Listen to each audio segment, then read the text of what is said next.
listening to Inside Real Estate, your source for all things mortgage and real estate related. The show that brings you all the hottest topics and insights directly from those who know it most. Now sit back and enjoy the show. Enjoy the show. This is Paul Apostolakis. We've got myself and we've got Mr. Tom Lauer, my co-host here. We are Inside Real Estate. Thank you all for showing up again. For those of you that are back, thank you. For those of you that are just finding us, thank you for finding us. Sit back and you'll learn some stuff about real estate. You can find us at Facebook.com/IRE podcast. If you want to see us live, you can go to YouTube. You can also see us at IREpodcast.com or anywhere that you consume your podcasts. We are there. Today, we have a really special guest. He's been on the show a few times, so he doesn't need too much of an introduction.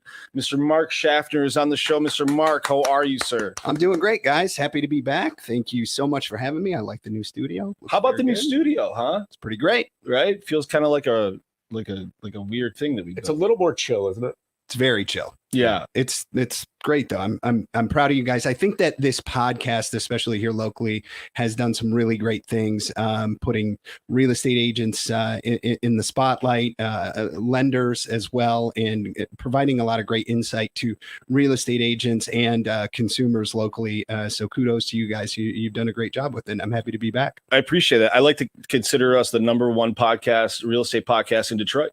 I don't know how you measure that, but I think that you probably are. I mean, I don't know of any other one that we have. No, that would be. As a matter of fact, I started one years ago at about the same time you guys started this. Yep, and I remember that. I think I lasted about 7 or 8 episodes. Why? I think it was a consistency thing, which is always one of my biggest struggles, and I think a lot of people's struggles. It was a consistency thing. And I saw you guys do it week in and week out, and that is how with anything you become successful. So I give you guys a lot of credit. For me, I saw other areas of opportunity in my business that I wanted to focus on, and the podcast wasn't exactly it at the time. Right. But you guys have done a great job. It's hard to be consistent, right? At anything. Yeah, at anything. But we're nearing 200 episodes for those of the people that are listening, which is like, to me, like, I can't believe we've done 200 episodes. It's pretty wild, but we'll move on. Let's move on. We don't need to talk about our little podcast too much here, but we'll talk about today. I want to get to you. Oh, I can't fucking talk. I want to get into. You want to get into you. He wants to get into you. So I want to get into what you're doing right now, what you're seeing, how you see the market and people's how people are going to succeed going forward. I think you've got some really good perspective on that.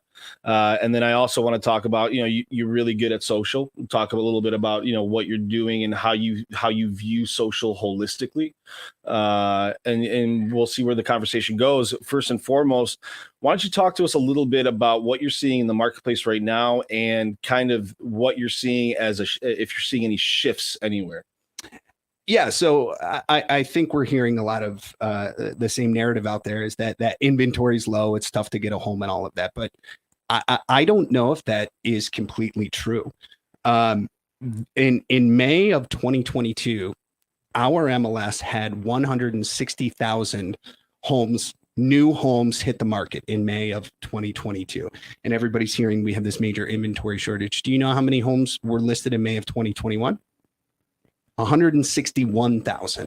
So there was only 1,000 more homes for sale. So I don't necessarily think that it's as much of an inventory crisis as it's an inventory shortage as we have a days on market problem. It's a demand. It's a demand issue. There's more demand in the market this year than there was last year. And I think that that's going to continue. I think that we're going to see inventory levels go up, but I also think that we're going to see the number of buyers that are in the market continue to be strong for the foreseeable future. Interest rates went up. When interest rates go up, that gets people to act. And that we're feeling that very much so right now in this spring market. The rise in interest rates is getting a lot of buyers very active and out there and doing whatever they can to get homes. And I think that's going to continue. At the same time, we are seeing some contractions in the number of real estate agents and the number of lenders that we have in the market. And the reason for that is because of the consumer race to quality. Right. The consumers are demanding so much more out of real estate agents and out of lenders today than they were even a year ago, because it's so much more competitive, and that is going to continue.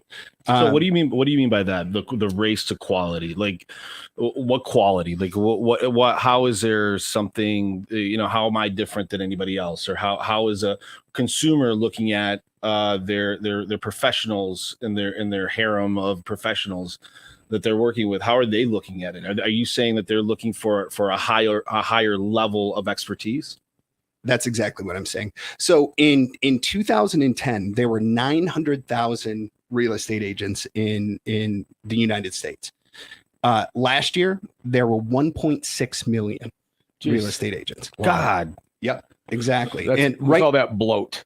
There's a lot. Yeah, that's a lot. Well, Mark, it goes back to Gary Keller's shift. Really, I mean, if you read about it, everything cycles, and this is how it works. The money is good, so people pour in. The market gets tough, people pour out. The ones that stay and take market share win. Exactly. And for the first time, we've actually seen the number of real estate agents go down. Our industry has an 87% attrition rate. So any real estate agent out there, 87% of you 5 years from now will not have a real estate license. Wow. And if you're listening to this and you're a real estate agent, I think you need to make a decision if you're going to be in that 87% or if you're going to be in that 13%. And if you're deciding to be in that 13%, you buckle up. You better buckle up, and because there's so much more information out there for clients today. And they can look at, the history of a property. They can tour homes before they go into it. What value is it that you bring to those clients? Because the best real estate agents are going to continue to gobble up market share. You're going to see the biggest agents get more and more and more of that.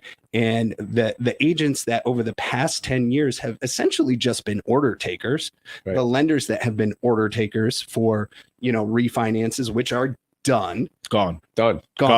All of those people that have been sitting back and taking orders, you're slow right now. 8 months from now, you're going to be broke, right? And looking for another job. So when I say the consumer race to quality, it is extremely hard to get a home right now. Even still, I had a situation over the weekend where one of my buyers was competing with 9 other offers. We got the home. You got it. We got it. So thank you, which is fantastic. I'm not successful all the time, but there were 8 other people that are still in the marketplace. It is so much more difficult to get an offer accepted right now that consumers are realizing this, and they are going to people with the track records of getting their offers accepted, that know how to make their offer stand out. That's not just necessarily throw more money at it. I should say, we were not the highest offer. Wow. Over the weekend. Okay. But we were the best offer because I was able to dig in and figure that out and put my clients into a position to win. And consumers know that. And they're going to go online and they are going to read your reviews. They're going to look at your digital footprint. They're going to look at your website. They might even call for referrals. And if you don't have those, and if you've just been sitting back and taking orders and being a one and done, not keeping in touch with your clients, I think that you're going to struggle. It's interesting that you say that because we've seen it on the mortgage side kind of happening already because of refinances and rates and where they are. And to your point, there's still loan officers out there doing very well. And I think that's attributed to their level of workmanship, right? I think anytime that things get tight, you want a higher level professional working on your stuff.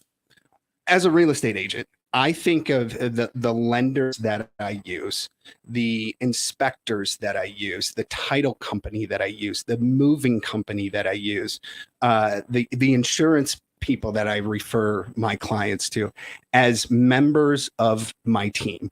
Right. And the quality of the people that I'm referring my customers to helps me in the process of getting offers accepted or getting listings when I go into a home. So the lender side of things, where I still get phone calls from lenders all the time that are like, hey, can I sit down with you? And these are a lot of people that have been heavy on refinances, and they're all trying to change their game now, and they're real sitting popular down. all of a sudden. Right? Yeah, very popular. Yeah. And I'll sit down with folks, but just to have a conversation. I have my people that I refer my clients to because they're an extension of me. They're part of my team. But these lenders are going out there now, and they're saying, how can I create relationships with real estate agents? Right. And I sit down with them, and they're like, oh, we've got this program, for people with, 560 credit scores. And I'm like, okay, I've got this thing. I've got this, shiny object. I've got this shiny We'll underwrite your loan before. Yeah, exactly. We'll underwrite your loan before. And that stuff is all good. It does put you in a better position. You gotta do everything that you can. But these lenders sit down with me and they tell me all these programs that they have. And I'm like, I don't care about your programs. Everybody's got programs. I care about my customers' experience, my clients' experience with you and your team as they're moving through the process. I care about your communication with me. I can with my transaction coordinator, to making sure that my client's experience is extraordinary. Because 3 years from now, 5 years from now, 7 years from now, when they go to sell their home, I want them to call me. We know that 93% of people at a closing table will say, yes, I would use this realtor again on my next transaction. And they don't. Only 13% of them do. Right. And, us as real estate agents and us as mortgage loan officers need to pay close attention to that. This is a relationship business. And the days of just, going out there and making, 500 phone calls in a day, those days are gone. It's going to be about quality, the quality of your relationships, the quality of your client's experience. And those are going to be the people that last through this recession that is inevitable. Yeah, I mean, you're saying this from a real estate agent standpoint. You yourself are looking for more quality, right? Absolutely. Right. So you're looking for more quality, and in my clients, and for your clients, and your clients are looking for more quality. And when we're saying quality, so what goes into quality? Can you talk to me about that? Like, when you say quality, what does that mean? Can you quantify that? Well, I think it's going back to basics. We all like and often get distracted by or chase the shiny object. The shiny object right now, I think, is getting back to basics. The agents that are winning right now are creating real value for their areas. Instead of sending 300 postcards about a just listed in a neighborhood, I think it's much more effective, especially right now, to take your listing, if you have a listing, and go and door knock the neighborhood. Go across the street, hit 10 houses across the street, hit 5 houses on either side, and bring them a piece of value. Say, your neighbors are listing their home for sale, and look at this incredible listing price. That is going to impact the value of your home. Would you like me to keep you informed with what's going on in this neighborhood when this home sells, and when anything else comes up in the neighborhood? That's real value. Instead of just blanket posting out 400 postcards, that's going to make you a person that they remember. Stop spamming. Exactly. That's really what it is, right? Nobody wants to be spammed anymore. Phone calls, the text, technology's good, but it's created so much noise.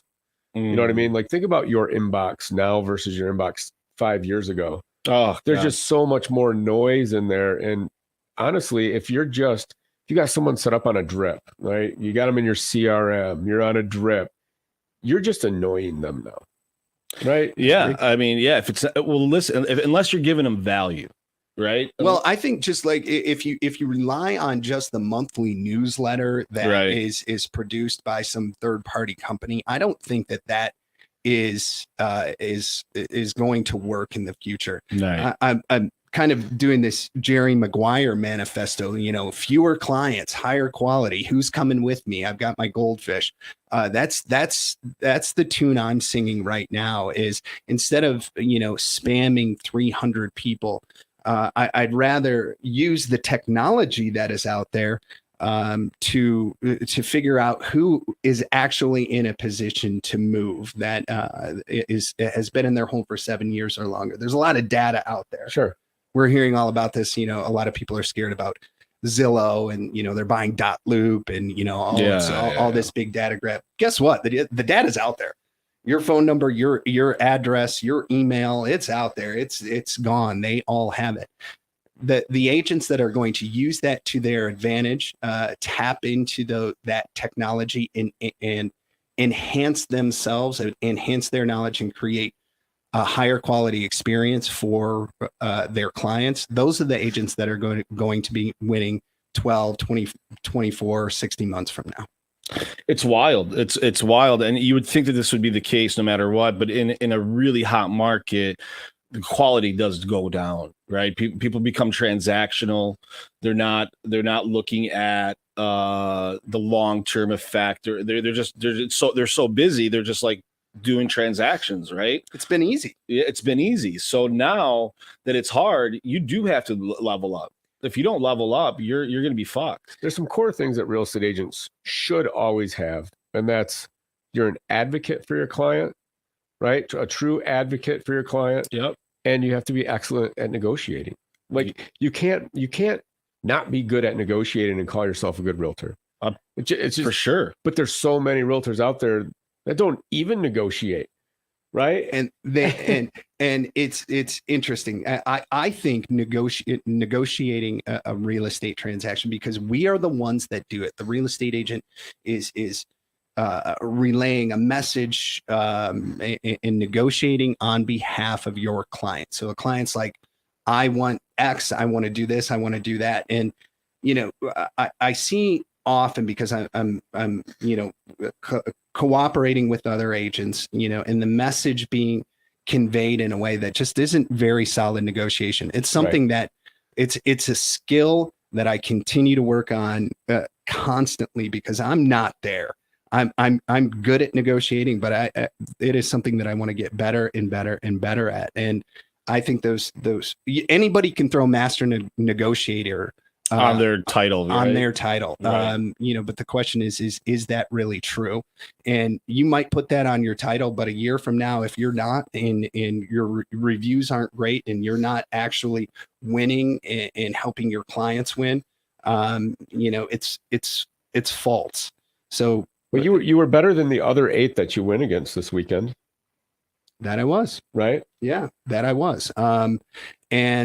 It came down to this. This was a stars aligned type of situation. We actually bumped into the seller at the open house, and that was a piece to this puzzle that was very important. The other agent and I spent a lot of time talking. I understood what was important to this seller through, luckily bumping into her. That was part of it. But listening to and understanding from the agent what was most important. Had you worked with the agent on a previous deal ever? I had not. Okay. Nope. And I know you said it was luck, but ultimately you took an opportunity that you had, and you got the most out of it. You saw an opportunity. It wasn't, in my opinion, luck. You know what I mean? That doesn't just happen. Yeah, luck is when what do they say? It's when preparation and opportunity. Right. Yeah. And that's what that was. And my clients were absolutely thrilled. I couldn't be happier for them.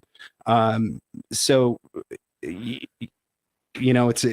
a race to quality in every single aspect that we do. Now, on the listing side of thing, I think clients are seeing this more and more as well. It's yes, homes sell themselves. We know this.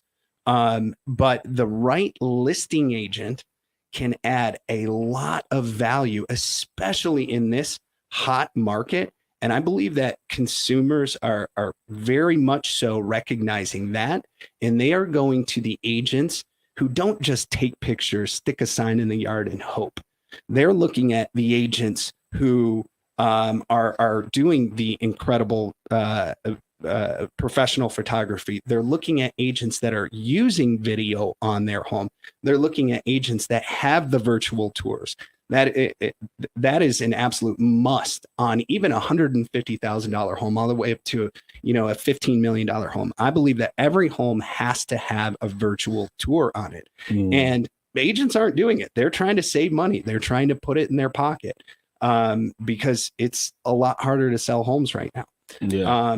So clients that are looking for listing agents are going to be looking for agents that are doing those extra things, that are holding the open house themselves, that know how to negotiate, that are going to walk down the street and door knock and meet the neighbors and invite them to the open house and tell them to, pick their neighbors. That's the consumers are looking for that. In the days of just, taking some iPhone photos and putting it online, those days are going to be behind us very soon. So not already. How does an agent or loan officer, someone in our profession, in real estate in general, get that across to the consumer? Because sometimes it's hard. Like, I feel like I'm a professional. I feel like I take really good care of my clients, but sometimes I don't know how to get that across to the end user without sounding like I'm like, hey, I'm really good at my job. What, right? that the quality matters? Yeah. That, like, hey, I've got a really high level of quality. When you work with me, you get X, Y, and Z. But how do you do that? How do you do that to make sure that your clients know that they are working with someone that is quality? Your actions speak louder than your words. Yeah, right? and your reviews are everything. Yep. Social proof is what people look for. Your digital right? presence, right? It's all about your digital presence. They even if they know you, they are going to look you up. It was funny. I had one of my clients who got referred to me from New Jersey, an agent who I knew through a social media connection. I had never met her. She happened to follow me online on Instagram. She sent me a message and said, I've got these folks that are moving in from New Jersey. I'd love it if you can represent them on the buy side of things. I never met this client. We did some Zoom calls and talked about what they were looking for, so I got a better feel for it. And we went through the transaction. We looked at several different homes. Some of them we did all through FaceTime because they couldn't make it. Actually, the home that they ended up buying, they made an offer on it without seeing it. Their parents had come and were their eyes and ears, and I FaceTimed them through the home.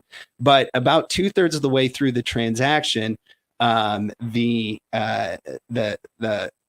buyer mentioned to me something that was on one of my online bios. And it was just a light bulb moment for me that people are going online. They are looking you up. They are Googling you. They're reading your reviews. They're reading your bio. They're looking at your website. They're looking to see if you have a YouTube channel. They're checking out your Instagram, your Facebook, your business page. And if those aren't all incredible, if they're not tight, they're not brand consistent, they're not updated, it's not a dead zone that hasn't been anything going on for the past year, clients are going to notice and you're not going to get as much business. But, there's a lot of agents out there. We know some of them, and they I don't know if it's an excuse to not create content or what the reason is, but there's a lot of agents that believe that social media is a shiny object. Or digital in general. Is a shiny object. That's what I hear from some guy. I'm like, why don't you do this? Oh, it's just a shiny object. It's not important. It's not how I run my business. Right. All I need is a piece of paper. And some of them are very successful agents. Absolutely. So you can't take that away from them. It's just they're different, right? But let's talk about like when you made the commitment to hire a coach for social and really go all in, especially on Instagram. Like, what'd you do? How long did it take?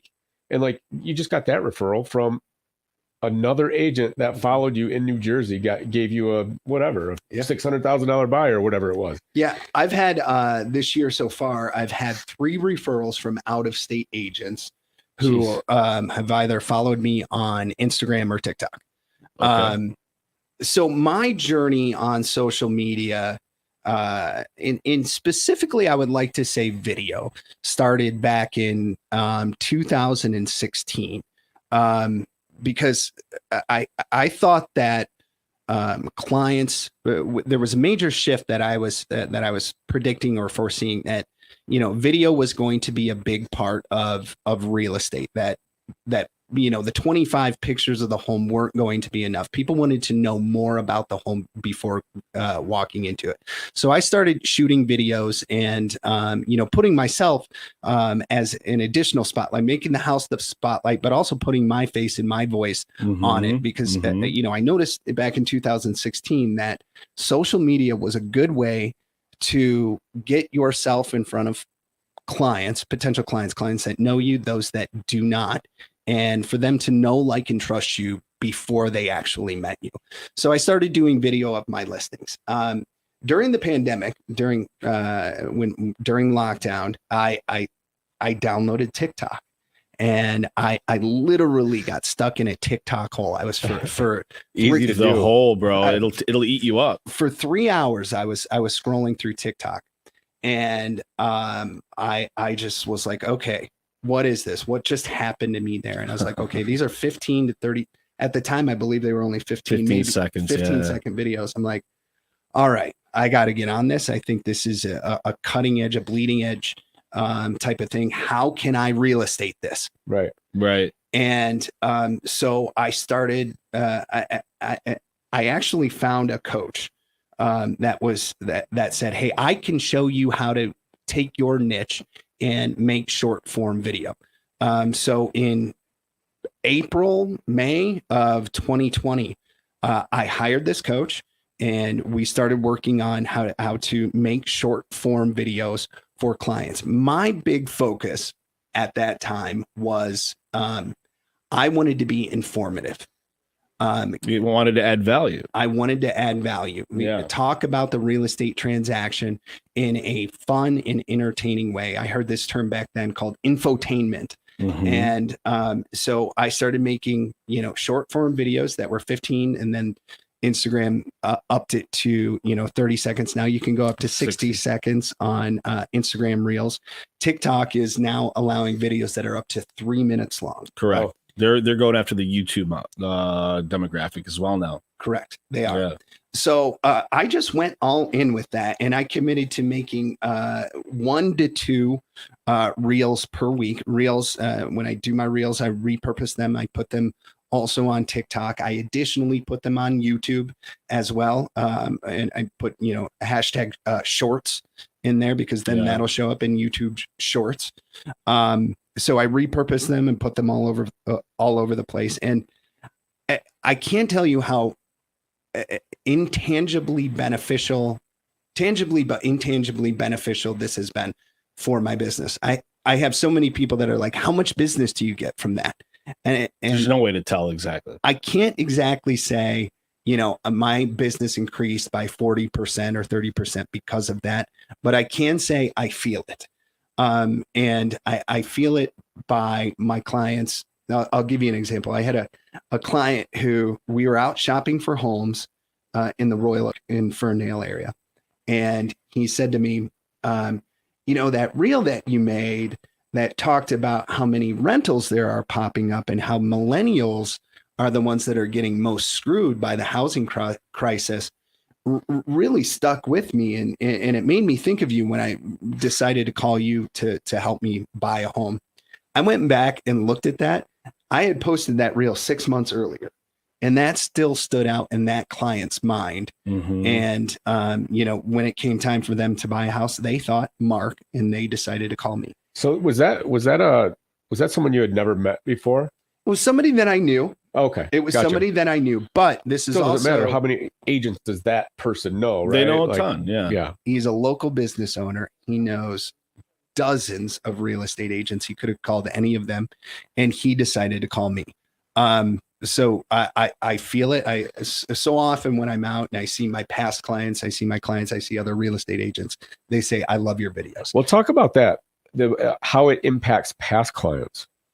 Yeah. Right. Because like we were talking about, we can't be transactional, and that means you have to focus on your SOI. And I feel like social media can really be used to fill that gap of being top of mind with past clients. Like, do you feel like a lot of your past clients see your stuff? They do. And the other beautiful part is it's free. Right. Yeah. Yeah. So that gives you an opportunity. I follow all of my clients on Instagram and on Facebook. And if I can find them on TikTok, I find them there as well. So I follow them. I always get a follow back. And this gives you the opportunity without necessarily having to pick up the phone. I should say you should pick up the phone. Though there's nothing that replaces the phone, Yes. in my opinion. But you should be sending all of your clients a CMA every 6 months. Yeah. Those are the blocking and tackling stuff yes. that we're talking about. Yes. This is additional. It's bolt on. It reminds your clients that Mark the realtor. All of my friends say that all the time. He does our real estate. He's the real estate agent for the group. That's the greatest thing I in the world I can hear from a group of friends or a group of acquaintances. He's the one that we go to for our real estate needs. And social media gives you the opportunity to remind everybody that. And additionally, it gives you the opportunity to show that you're the knowledge broker. Right. That you know what's going on in the market. You have your thumb on the pulse of what's going on out there. You have at least some ideas and some knowledge about where it might go. And the social media aspect gives you the opportunity to do that. I'd like to hear about the agency. Oh, the agency. Let's talk about the agency. So Mark, it's a big deal. Yeah, Mark is part of the agency now. Which is, for those of you that don't know, it's the $1 Million Listing. It's from $1 Million Listing. You've got who's the main guy that's on there? Maurizio Umansky. Maurizio. He's the CEO of and he's a good-looking, suave dude, man. That guy's awesome. But I always had a lot of respect for him when I used to watch a show because he seemed like a bulldog, like he was like legit about his business. I've fortunately got the opportunity to meet Maurizio, and he's his wife is Kyle Richards, yep, who is on The Real Housewives of Beverly Hills. I've actually never seen the show. Two of the agents from the agency are on $1 Million Listing LA. I've also never watched that show. Got it. So I know that he has some celebrity status yeah. about him. Thank you. But what I noticed most when I met Maurizio and got the opportunity to talk to him is he understands real estate. He understands the real estate industry. He understands luxury better than just about anybody that I've ever talked to. He's the CEO of the agency. So let me take one step back here and talk about the agency here local. So it's the agency Hall & Hunter. Now, most of you that are listening have probably heard of Hall & Hunter, the luxury boutique brokerage, the last independent luxury real estate brokerage in Birmingham. And they've been around since, about 70 years. Actually, I think they started in 1951. It's just been a staple in the community here locally, synonymous with luxury real estate, high quality agents, and high customer service. And that was something that was always attractive to me. What Hall & Hunter stood for. I sat down and talked with the owners of the company, Brad and Ryan Wolf, who are amazing guys. They're the type of guys that I look up to. I wanted to go into business awesome. with. They've been on the show and they're awesome. They have been on the show. That's right. They're amazing guys. And they came to me and they said, look, we've got an opportunity. We'd love to have you be a part of our management team. We've got some really big things coming. Would you be interested? I said, yeah, I would be interested in working with you guys. I don't know if Hall & Hunter is aligned with my business because I'm very tech-based, digital marketing, and Hall & Hunter is a bit more traditional. And they said, well, we understand that. We're going to be partnering with a company out of California called The Agency. I instantly knew who The Agency was. I wasn't extremely familiar with it. I went home that night and did some research, compared it to some of the other brokerages out there, Compass, Ellison, Corcoran, And I could not be more excited. I barely slept that night because the agency is a modern approach to luxury real estate. They call themselves a global boutique brokerage, which is right. which is a bit of an oxymoron. Sure, Yeah, a little right? bit. Yeah. But they do have reach that spans across the globe, which is spectacular. However, we only have about 1,500 real estate agents in all of the agency, but it is also the number one followed real estate company on social media. Oh, wow. Which sounds very cool, but what that creates for our customers is really a reach that they cannot get anywhere else. Right. They also have an in-house PR team, and we average on a daily basis 6 major media hits per day. I thought that was very interesting. Wow. From a luxury real estate standpoint, to give somebody, if you have a property that is PR worthy with the agency, the relationships that they have, it can give you the opportunity to get your property in Mansions Global, in the Rob Report, in Dwell magazine, in Architectural Digest, because of the relationships that the agency had. And I was like, wow, that's very interesting. That's an advantage that not many real estate agents, not many brokerages have. So I said, where can I sign up? And it's been really, what's your role there, Mark? Yeah. Like, what are you doing there? So, my title is Director of Growth. One of the most important things, that I wanted when, I decided to take this role is I told Brad and Ryan that I'm not done selling homes. I wanted to stay in the field working with buyers and sellers. Mm-hmm. And the reason for that is I think there's a lot of equity in a manager still being out in the field. Yeah. Maurizio, the CEO, still takes listings. I said it to him the other day when he was here in the office. We were doing a panel, and I said, maybe it's time to refer those out, dude. But he's not going to. He wants to have his boots on the ground, and that was the same thing for me. So I still help people buy and sell real estate, on pace to hit my goals this year in that respect. But as Director of Growth, I am doing recruiting and coaching and training of the agents that we bring onto the team. The great thing about the agency is we're not trying to bring on 100 new agents. We're trying to bring on just a select few that have the same values, that value the culture that we have established over our storied history, that will embrace the technology that the agency offers and provide the customer service that we expect from the agents in our office. So we're more quality over quantity, and that was something that was also very attractive to me. That's awesome, man. That's awesome. We're running out of time, but I want to know isn't that crazy how fast that went by? It goes by fast. I know I talk a lot. No, this is beautiful. Good. This is what we do. I mean, it's a fucking talk show. Went by fast. Yeah. So, but what's in your future, man? I mean, obviously you've got all these great ideas. You execute on it. You're a digital guy. We know that you're doing great on social media. You've got a new role. So there's a lot of things happening in your world. Mm-hmm. So how do you condense all that into like, okay, well, these are the next 5 things that I want to work on, or next 3 things? Yeah.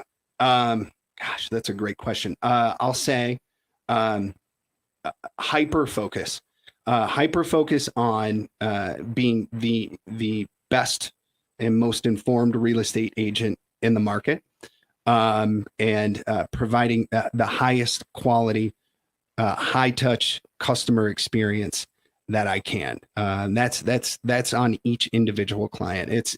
I have a commitment to all of my clients to being an absolute expert in the areas in which I do business, being a master negotiator, being somebody that communicates through the process, that over communicates through the process, and doesn't rely on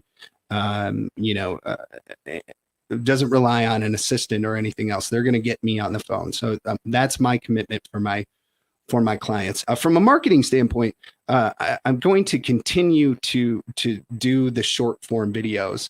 I'm actually on a digital detox right now. I got rid of all social media for the time being. You get it every once. How long have you been doing that? A little over a week now. But you're still with us. Yeah, I'm still with us. Can you Good. believe that? I still know your name. But you're doing a podcast, so it's kind of not really. I am doing a podcast. But it's detox from consuming, not creating. Create. There's a big difference. Create, don't consume. Right. Create, Got don't it. consume. Only consume to create. But my next the thing that I'm really focusing on, because even TikTok and Instagram, they're getting a bit saturated, and I don't love to do what everybody else is doing. Correct. My big push is in YouTube. Yeah. And NAR says that 3% of realtors are on YouTube. Yep. 3%. Yep. Yeah, it's one of the most underutilized from a real estate agent standpoint, because it's hard to get going. YouTube is not easy. It is, and it's intimidating, and a lot of people don't like the way we look and sound on Nobody video. likes. Hold on, I just want to be clear on this. Nobody likes the way they look and sound when they're recorded. Me personally, like, I can't stand it. Like, I feel like I sound like an idiot and I look like an idiot. But you still gotta do it. You know what I mean? Well, I think the pandemic has helped a lot of people get over that, because we're using Zoom a lot more. We see ourselves on Zoom. Yeah. If you're on a Zoom meeting for your company, put the damn camera on. It's okay. Get used to it. And the light. And the light. That's going to be your training wheels to getting out there and getting on video. For me, YouTube is big. I actually made a video this last week that talked about a listing that I had, and the video is titled "Exactly How I Sold Your Neighbor's House," and I went through a step-by-step process that showed how we sold this home in 3 days for $50,000 over asking, and full with pictures and video and all of this stuff. And I'm walking that around to the neighborhood, knocking on doors and saying, "Scan this code. It tells you a little bit more about what we did. If you'd like to keep." That's what's beautiful with YouTube and QR codes. Like, QR codes and video is such a thing. It's a thing now. It's not really being utilized. QR codes were there for so many years. But again, the pandemic changed. Menus are gone. Now everybody knows how to use a QR code, because everybody had to get trained, and everybody had to learn a new thing. But now that it's a thing, it's not going away. No. Right? Everybody knows how to use a QR code. Great for advertising. Yeah. It's 100%. wonderful. It's a great opportunity. And so that's my big focus for the future. And of course, helping grow the agency. It is it's really a very exciting time. I think our market is looking for something like this. The agency, from a PR standpoint, has some really exciting things that I can't talk about that are coming out over the next few months, and locally and internationally, that I know is going to boost our agents, boost our agents' productivity, because their phone's going to be ringing more. Isn't that so? From a broker standpoint, in today's world, from where real estate agents hang their hat, that agency needs to be doing these things for their people. Wouldn't you say that? The agents are your client. When you're a broker, your clients are the agents. Correct. Period. 100%. And what the brokerage does for those agents is going to it matters. That makes or breaks whether somebody stays or leaves. And there's so many great brokerages out there, so many different models, and whatever works for you, go with that. Some are expensive, some are cheap, some are cloud, some are traditional, and whatever works for you. But as broker owners, my only message for you is focus on your agents and your culture, because I think that is going to matter more into the future than it ever has. It matters more than everything. I agree with that. It's not necessarily the cost. Those 87% of agents that aren't going to be in the industry 5 years from now don't leave because their split was 5% higher. Correct. They leave because they don't sell enough houses. Preach that. I mean, that to preach home, Mark. Preach that, because I think it's short-sighted if you just go for the splits. Yeah. The agency is one of the most expensive brokerages there is out there. And you pay a premium to be in Birmingham, you pay a premium to be at the agency. Now, I talked to one of our agents about this yesterday, and she said, "You know what I do to cover my extra costs? I go sell another $1 million house." Right. Yeah. That's it.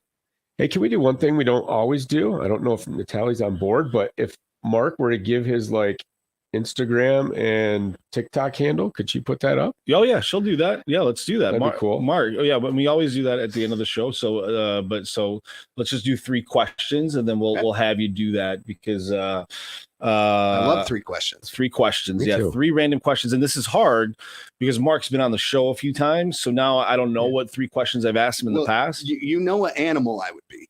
I know what animal you'd be. I'd be my cat. Yes, which was interesting. She's got a great life, man. She has a great life. She has a great life. So, Tom, do you have one? Let's start there. I do. Okay, go I right do. ahead. So, Mark, when you were living back on Carrier Creek in Lansing, Michigan, Mm-hmm. It was Medallion Drive, actually. in Carrier Creek, In Carrier on Medallion Drive. Yeah. For a little context, if you're still That's listening true. with us out there, Tom and I grew up next door neighbors. Next What's door your neighbors. middle name? Philip. Philip Medallion would be your porn name. I know. Not bad. I know. Not bad. That is not bad at all. It's awesome, isn't it? But growing up, where we did, when we did, in a neighborhood full of hoodlums, Mm-hmm. what do you see yourself today that you took from back then? Like, how did that shape you? I guess Wow. our little group. That's a great question. You know, we sit here 30 years later, still friends. Yeah. Which is pretty incredible. You know, so Tom lived a couple doors down from me. There was a guy that lived across the street. His name was Dan Delaney. And they were, 3 years older than us. And Tom's brother Mike and I were the same age. And I think that you guys probably taught us a little bit more than we needed to know as 3rd, 4th, 5th, 6th grade. That's true. But That's true. And one time Dan Delaney, he kicked my ass. Well, he roughed me up a little bit because I thought I could go and take him, and he pushed me back down and humbled me a little bit. Was that when we had the boxing gloves? Probably. Yeah. Yeah, Mhm. but I do remember being humbled, and I think I learned maybe a little bit more than I needed to, but I also learned humility and having respect for people. One thing I will say is, you, Dan, Mike, you're all good men, and we grew up to be all right. Because we all got punched in the face at least once. Yeah. How can you call yourself a good man if you've never been punched in the face? Kind of have to go through that. I don't know. you do have to go through that. So, next question. If oh God, I just had one. I lost it. It's gone. It's all right. We'll go on to the next one. If you could live in one era of time other than our own today, what would it be and why? The 1970s, baby. Disco. Shag carpet. Free love. Late 70s or early 70s? There's a difference. Mid 70s. Mid 70s. Mid 70s, like 74 to 79. That would have been my time. That would have been a good 5 years for me. I would have been at Studio 54 hanging out. Yeah. And probably running with the Andy Warhol, and It would look like your house looks right now. Yeah, my house kind of does look like it's Totally 1976. from the Yeah. from the 70s. It's got that mid-century thing, so I think I would fit well right then and there. Yeah, that's awesome. All about him.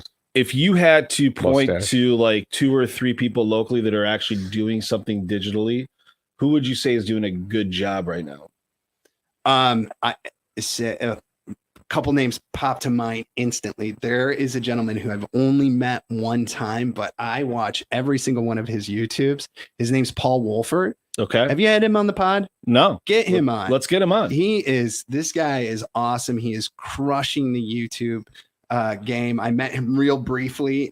We were both showing the same house, and we're like, dude, I love you. It was such a fanboy moment. Paul Wolfert is killing it. He's doing a great job. Let me see who else am I really looking up to? I have to say, I go back to the base, the agents whose blocking and tackling are as good as they are. And 2 people that pop to mind are Cindy Kahn, who is a luxury real estate agent in my office, the agency in Birmingham. And, she does $100 million a year, but she is the utmost professional.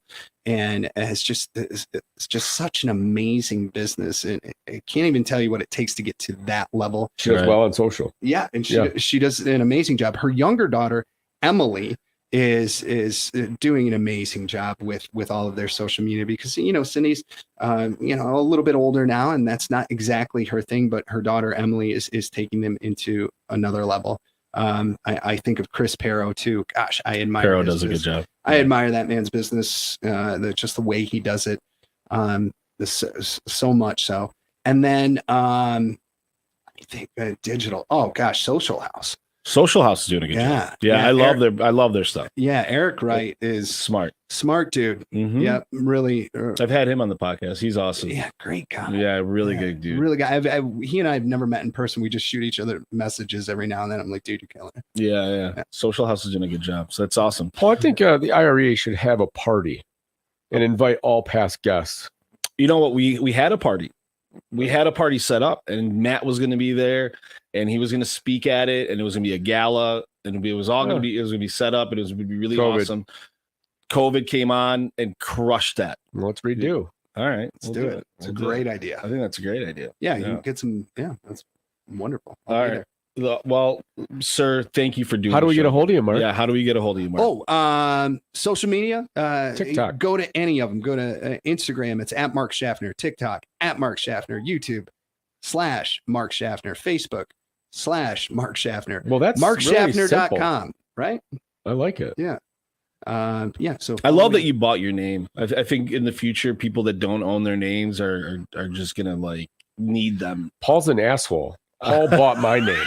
I own the name of two people I don't like. The name.com of two people that I don't like. Now I own them for my friends. Yeah, well, that's good. Because I want to help that's them. Smart. So he's protecting me. And then I'm helping. He's trying to get me to buy it for $500. Yeah, and buy them for your kids. It's cheap right now. It's going to go up. It's actually $650 now. Buy your kids first name, middle name, first name, last name.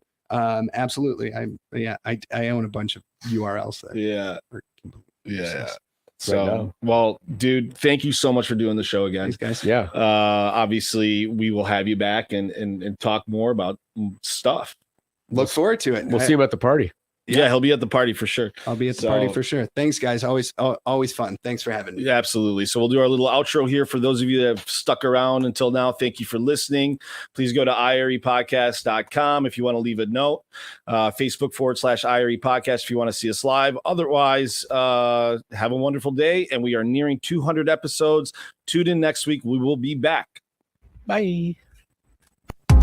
You've been listening to Inside Real Estate, the nation's top real estate podcast. Don't forget to follow us at irepodcast.com and everywhere where podcasts are available.